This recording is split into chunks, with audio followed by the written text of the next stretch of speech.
Before we get started on the budget itself, there was a very unusual happening preceding the budget. First of all, I was a little bit confused as to the actual time of the budget. I heard 10 o'clock, I heard 9 o'clock.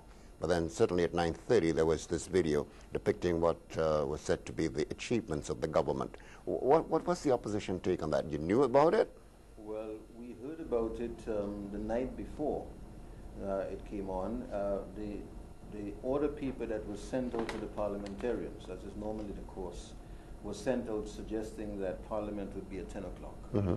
And all of the invitations that were sent out to dignitaries, diplomats, civil servants, and other persons who were expected to be there indicated that Parliament would be at 10 o'clock. We learned from talking to several persons that on the day before the Parliament, which was on Thursday, several of them received phone calls from people saying that the time of Parliament had now been brought forward from 10 o'clock to 9 o'clock. And that included persons, including diplomats, who were invited to be there for 9 o'clock. They showed up thinking that the Parliament was going to start at 9 o'clock, only to discover that what was happening at 9 o'clock was a video presentation on the performances of the government and the party, as I would say, really. This was very, as far as we were concerned, this was most deplorable. I must say that the members of the opposition were not contacted at all, and therefore it is within the prerogative of the government and the Parliament to say, well, we did not disturb you, we did not mislead you, and so on. And we told you Parliament was 10 o'clock, and that's when it was. But the fact of the matter is that several of the diplomats that we spoke to were quite disconcerted about being brought there for 9 o'clock to sit around for an hour.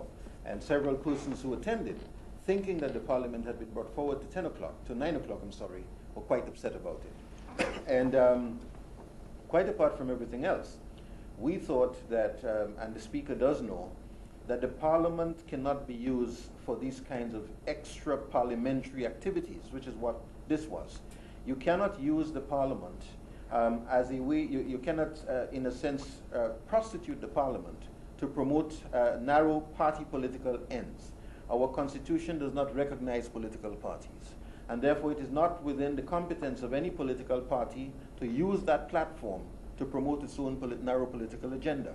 But the government may very well argue that it was the government and not necessarily the party. Yes, but the government is not the Parliament. The government is the executive arm of the state, and the Parliament is the parliamentary and legislative arm of the state. They are three separate entities. The Parliament is sacrosanct and is the lawmaking institution. There is no reason for the government to use that as a forum to present its own, to tap itself on the back. That is not the place for that. I can tell you, for example, that it is prohibited for any person other than the members of Parliament themselves who may pound the tables in approval of something that is said by a member of the House. It is disapproved for any person to even applaud inside of the chamber or the gallery of the Parliament. So this is an unacceptable situation. But was the issue raised with the Speaker? It was raised, and of course the Speaker now gave some sort of explanation today saying whatever happened there before had nothing to do with the Parliament. But that's not satisfactory. The fact of the matter is people knew that the Parliament was happening. Those who were called to be there were done on the pretext, on the false pretense, that they were going there early to attend the Parliament. And we believe that it is the kind of situation that warrants a formal letter of protest to the Speaker of the House. We believe that the diplomats who were brought there in that manner ought to be apologized to by the government, and we will continue to raise this concern because we believe that what is happening is that the Parliament itself, the institution, the Parliament as an institution, is being compromised whenever these things happen. So I see nothing unusual about that. Let's be factual. The video was not presented during the sitting of Parliament. One has to understand that because the Speaker was not in the chair, the Mace was not in its position, so whatever happened was not officially recorded by the in Hansard. So that was what you call a demonstration of the projects being undertaken by the government at this time. And I believe that we need that type of information. Because, Lou, if I may say myself, as a member of this government, if it's one thing we can be faulted for, is that we do not provide enough information. And what we presented was purely economic projects being undertaken by the government. So at least the taxpayers will have an idea as to how their monies are being spent. It wasn't anything to do with rallies or politics. It was purely economics. And also, I believe for the diplomats who were there, I do not believe that they will take any affront to that, because quite obviously their governments provide funding for government. And in my opinion, I believe that they would like to see how the government funds have been spent. So really, I thought it was a good idea. And it really, as I said, a picture is worth 1,000 words. And the Prime Minister spoke for 1 hour 20 minutes. I'm quite sure that that visual presentation assisted in cutting down his presentation, because really you could see. Instead of explaining those projects, you had a visual presentation. So really, I see nothing wrong with it. It did not contravene the rules of the House, which I think is more important than anything else now. Well, I think Mr. Burke had a different opinion on that. Anyhow, we sort of move. But I always hear that Well, Lou, I think in fairness, I must respond to that observation, because first of all, I think the last point, I will start with the last point made by the Minister, which is that by reason of the fact that the presentation had been made, it made it possible for the Minister to then reduce his presentation time to 1 hour and 20 minutes. Now you have a situation in which the Prime Minister and his team came to the Parliament and said, look, we want to reduce the time for presentation. They want to reduce the time for presentation. And then he shows the Parliament, he shows the video, and then he relies on the video to say, I don't need to spend more than 1 hour and 20 minutes because, you know, you've seen the video. And here we have a situation in which he's coming to read a speech which is already prepared.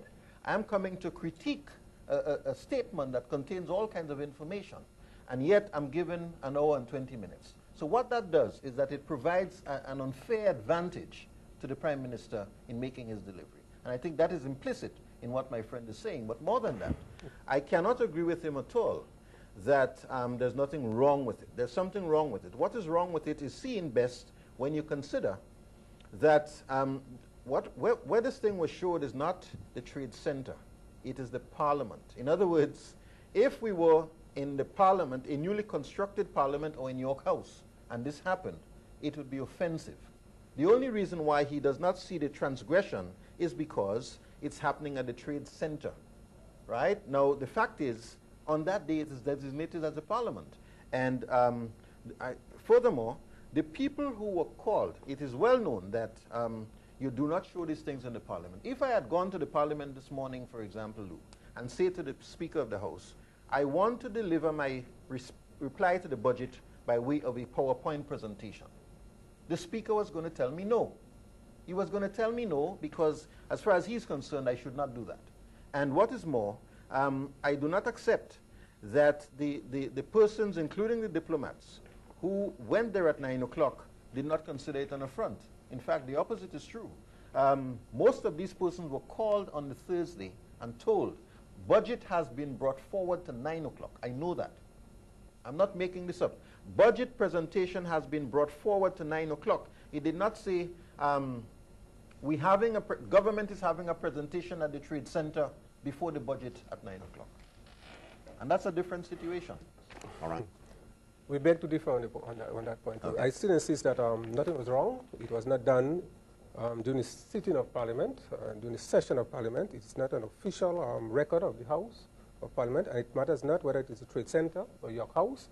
The mace was not in position, and that was an unofficial presentation. And yeah, if people were tricked. No, it's not about a trick. No, it's not about a trick. If the member, the Shadow Minister of Finance, wanted to make a presentation before the Speaker is in the seat, quite obviously he would be given equal time to do so. But the Speaker should not be in the seat. The Parliament should not be in session when he's making his presentation.